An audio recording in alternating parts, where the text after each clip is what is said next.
Hi, I'm Bruce Reichert, and welcome to Outdoor Idaho. Now, I admit I'm one of those who lives in the woods, but there are risks involved, and you shouldn't expect firefighters to save you and your belongings. After all, we live in one of the most fire-prone regions of the nation. Wildfire is something that has been in Idaho for millennia. Classic example of a historic destructive fire was the Big Burn of 1910. That is a fire that burned across much of the Idaho Panhandle and into western Montana. It was a whole bunch of fires. They were ignited by lightning, they were ignited by railroads throwing off cinders from the old steam engines. And along the way, it not only killed 85 people, most of whom were sort of ad hoc firefighters pulled in out of bars and mines and wherever they could find them, it also took out several small towns in the region that have never been rebuilt. It could happen again, and it could be the same type of disaster. So people in the region that maybe haven't seen fire in northern Idaho or even portions of central Idaho for decades need to be aware that that could happen.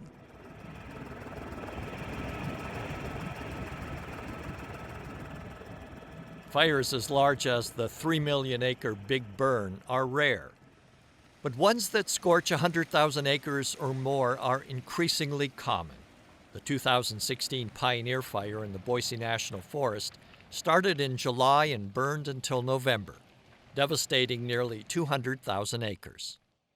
The 2015 Soda Fire scorched 280,000 acres across southwest Idaho and southeast Oregon. And much of that was sensitive sage-grouse habitat. In 2019, lightning ignited the Sheep Fire at the Idaho National Laboratory. This was 113,000 acres that burned right around 3 of our campuses. We've had some big ones, but this is now the biggest. There are also fires that tear through communities, like the Charlotte Fire in Pocatello. It destroyed more than 65 homes in 2012. It's destructive fires like these that have caught the attention of fire and climate scientists at the University of Idaho. They say the fires are part of a disturbing trend occurring across the globe. You know, heat waves in Paris, heat waves in Chicago, hurricanes that are worse than they were before, right? It's the new norm. That new norm includes more severe wildfires than we've been accustomed to. Fires are burning hotter and longer, and they're burning bigger. Those fires are starting 2 weeks, 4 weeks, sometimes even 6 weeks earlier in the year than what we have considered sort of the traditional summer fire season. And that's because of climate change. It's because in Idaho of things like invasive species across much of southern Idaho. Much of the sagebrush has been replaced by cheatgrass, which is highly flammable and very good at carrying fire. By some accounts, the impacts of climate change that we're seeing across fire seasons here in Idaho and the American West is happening even at a faster rate than we anticipated. And so the prospect is that we should expect warmer and drier conditions in our summer. We should expect conditions that are going to enable fuels to burn over a longer time period. And all those things bring us to this recipe. We have enough fuels out there. We have warm and dry conditions. The future looks smoky. Scientists working at NASA and the National Weather Service agree. So they partnered with federal agencies and universities to study the impact that wildfire smoke has on the environment. So you're looking at the NASA DC-8 Flying Laboratory. It's one of the premier research aircraft that we have available to use for our studies. It has the largest payload capacity, and so we have 25 different investigators with their instruments on the plane measuring different aspects of atmospheric composition, gases and particles in this case. The goal is to look at smoke and the impacts of smoke on the atmosphere.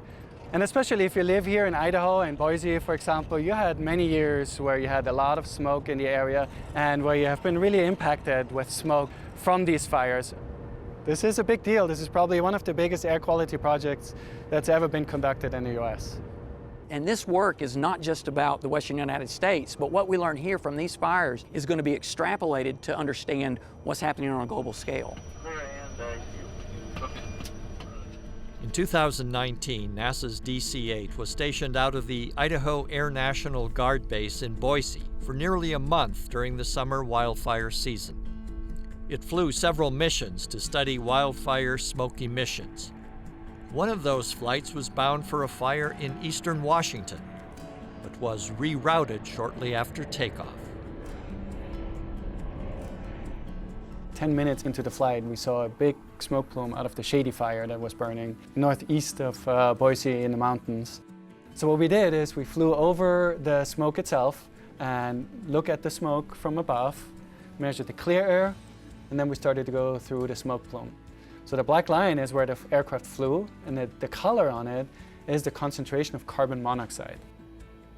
Fires are so complicated that models basically don't have all the right input data to make them perfect. And these data will be used to improve those models. The information has the potential to benefit the healthcare industry as it looks to improve outcomes in patients vulnerable to the effects of smoke. While we don't do the epidemiological work, we can provide better information on smoke abundances and smoke composition as it moves into an urban area. Then other communities hopefully will take that, look at hospital visits and all the statistics of how wellness is affected by these time periods, and begin to push forward these ideas of how does wildfire smoke versus other particulate types affect health. We're just beginning to learn how forest fires affect population health, both here in the state of Idaho and elsewhere. When the air quality indices spike in the bad direction, we'll see increased ER visits. When it's bad air outside, it's a huge impact on patients' quality of life because besides maybe going to the grocery store and running errands, they're stuck inside. Otherwise, they may wind up in the ER or even hospitalized. So the data is very important. Being able to predict where the smoke is going to affect populations or what the downstream levels may be, then we might have better warning signals to get out to patients. The key thing for people to understand is that there's not just one solution to living with wildfire. It is really a whole toolbox that we have to be willing to use. Large fires, everybody has an opinion. And everybody wants to share with you what you should do to stop, control, make it so it doesn't happen again. And it varies all over the scale. You can ask, if you ask 10 people, you get 10 opinions. And there's no doubt about it. Logging is an important tool. One of the most obvious reasons is these stands, these areas produce a renewable resource, which is wood, paper, and all the products that come out of that. Can you use logging? Simply use logging to reduce all of the fuels that we're talking about. I don't know that we have the capacity. Our issue now is finding enough people to work in the sawmills and out in the woods to get that material to the mills. There's always been a recognized gap in southwest Idaho now that so many mills left in the 90s. Our two best tools are thinning and prescribed fire. And you can't have one without the other and still be really effective. And so we work in the off-season, usually in the wintertime, to do environmental planning and working with our community to identify treatments to thin out the forest so that when a wildfire starts, we have a better chance of catching it before it impacts those values. Fire will always have a part in this landscape, and the type of fire is what we're trying to control. That was what the Bureau of Land Management was aiming for out in the Owyhee Mountains. The BLM believes that decades of fire suppression efforts have created a problem: the spread of the western juniper. When the time was right, they brought out the big gun, the helitorch. A lot of this country out here, we've taken fire out of it, essentially, with suppressing fires over the last 100 years. And what it's allowed is the conifers, which out here is western juniper, to encroach into areas that they normally wouldn't be in and normally wouldn't dominate in, because periodic fires every 50 or 100 years would, basically trim them back. Our objective is trying to reintroduce fire back onto this landscape and get all the benefits that natural fire has in this ecosystem. When it recovers from that, we're in a better situation where the ground fuels will be more continuous If we have a healthy natural system and then we let fire play its natural role, we don't have all those costs after the fire in regards to the restoration and all that stuff, because the system was healthy to begin with. And when it burns, it comes back naturally. Recording wildfire history is important to the BLM and the Forest Service, and Kari Greer is good at it. One of my cameras. Kari says she's been taking pictures for as long as she can remember, and now she contracts with the National Interagency Fire Center in Boise to document fires. She got her big break while she was fighting fires herself. It was on a prescribed burn, and it was basically a tryout to see if I could cut the mustard. I was ordered up as cameras with operator, similar to a dozer or a fire engine. So that's how it started. Kari's career took off from there. She works for a variety of clients, but it's when she's out taking pictures of one of Mother Nature's most dramatic phenomena that she feels most at home. And as you can see, her images are truly haunting.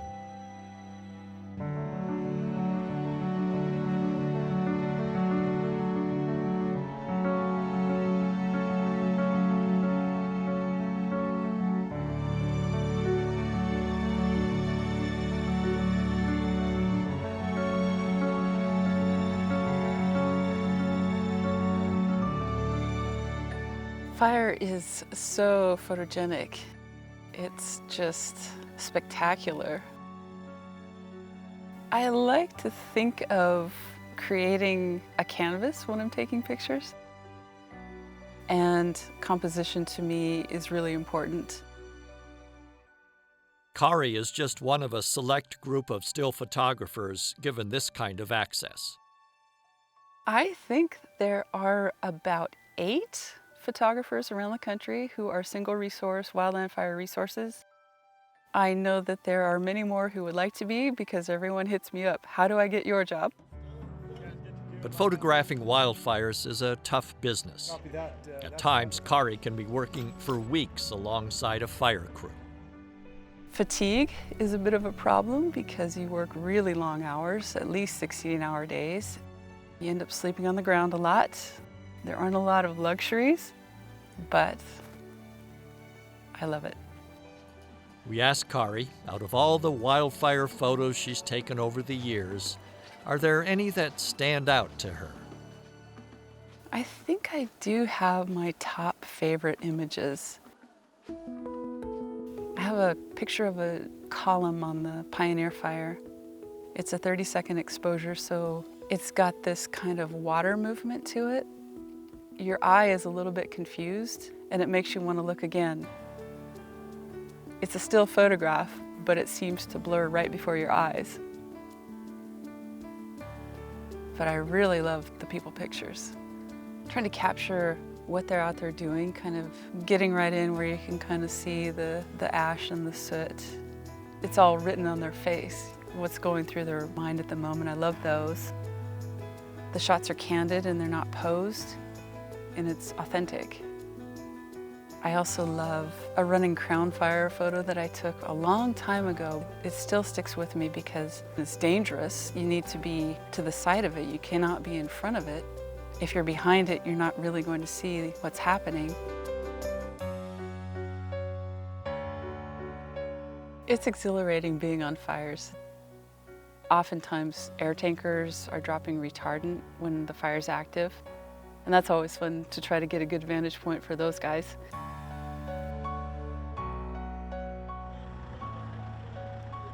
Firefighters are dedicated people. It's definitely a tribe. Can't stress it enough. It's a pretty small community, realistically. It's maybe 10,000 people across the country. Fire's not easy. It takes a really long time to get good at it.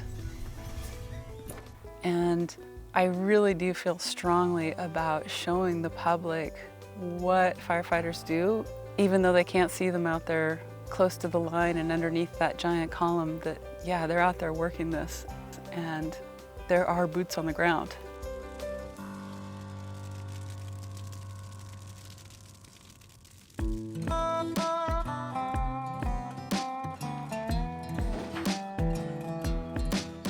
Charlie Lines is not your typical firefighter.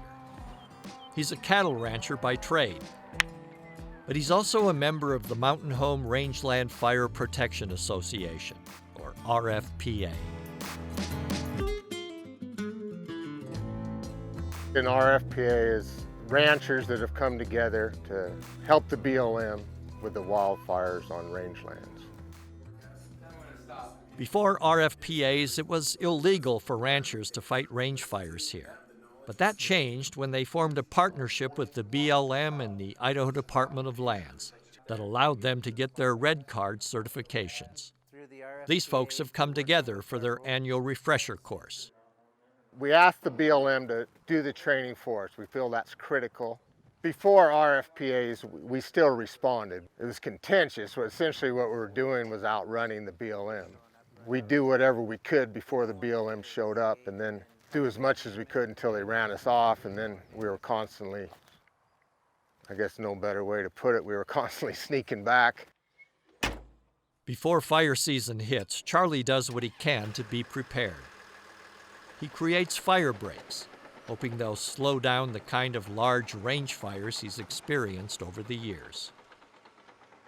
13 was the Pony Elk Complex, and that burned out quite a few of us in this area. It was about a 290,000 acre fire, I believe.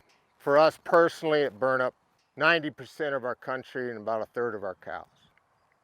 Roughly, it set us back 10 years.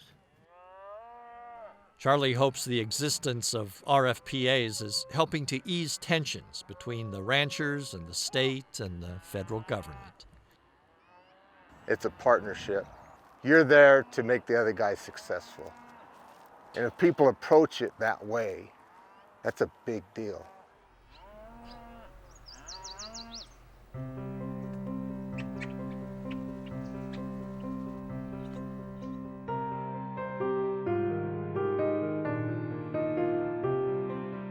The Firewise Garden in Boise is an educational tool of sorts. Firewise is a program put on by the National Fire Protection Agency, and Idaho Firewise, who I work for, is a program that supports the National Firewise program and educating Idahoans on how to live safer with wildfire. We are a research garden. It's kind of like a living database.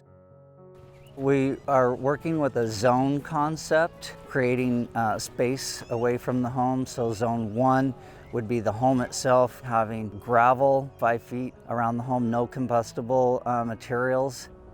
And then the landscaping from 5 feet to 30 feet is zone 2. And in that zone, we avoid conifers that burn really hot.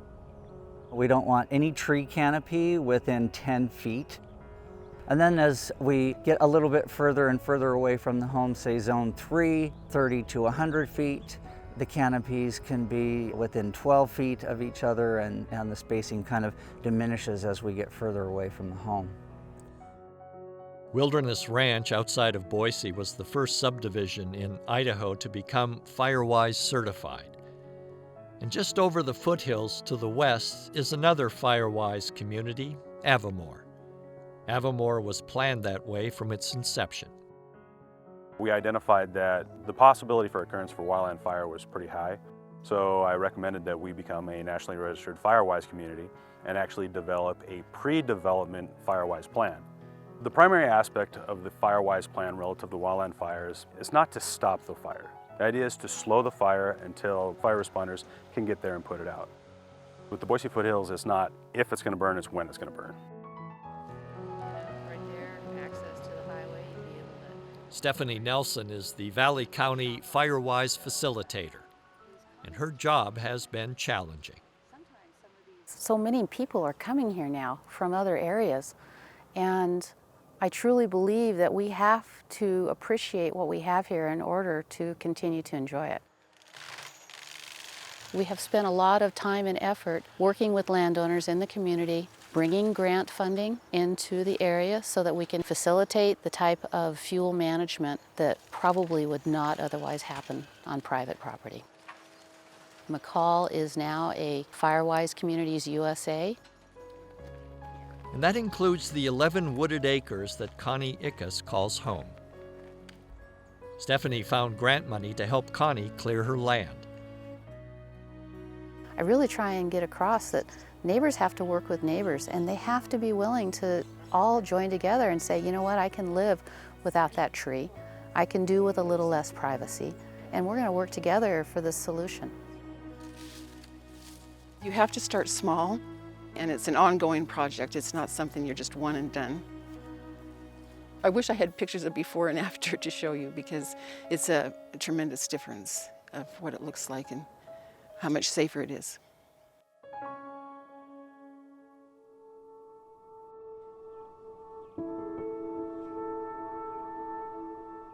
It's a problem that has been brewing for years, for decades, to the point where wildfire is now a dominant force, regardless of where you live.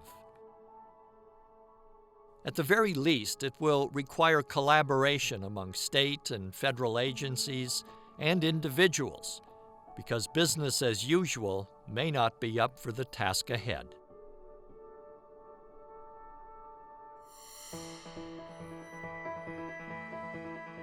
I honestly think that we sort of stick our heads in the sand and we think fire is never going to happen to my property. And the sad reality is that fire is likely to happen. If not right at your property, certainly all around you, and we all value our trees. Trees are paramount. That's why we live here. I don't see it as the fires are going away. We're just getting more and more people living in spaces where we've had fires, and we need to adapt. It's easy to think of all fire as being bad, but fire is really an important and healthy part of what we have in Idaho. And in the future, we should let natural fires occur on the landscape a little more often. It's not the only answer, but it's definitely a big part of it. We don't expect every year to be hot, dry, smoky, and full of fire. But places like Idaho are much more fire prone than many other places in the U.S. We have so many wonderful firefighting people. They have really done a superb job. Now it's really time for us as landowners to do our job. We need to have this for the generations to come.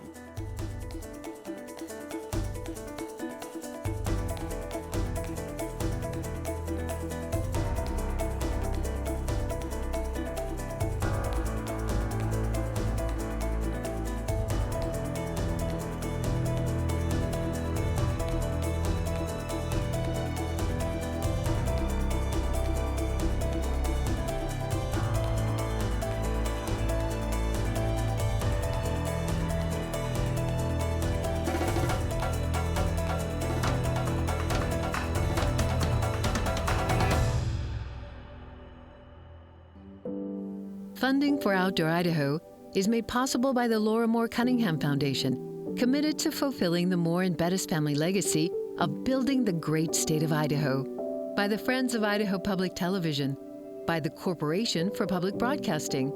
To find more information about these shows, visit us at idahoptv.org.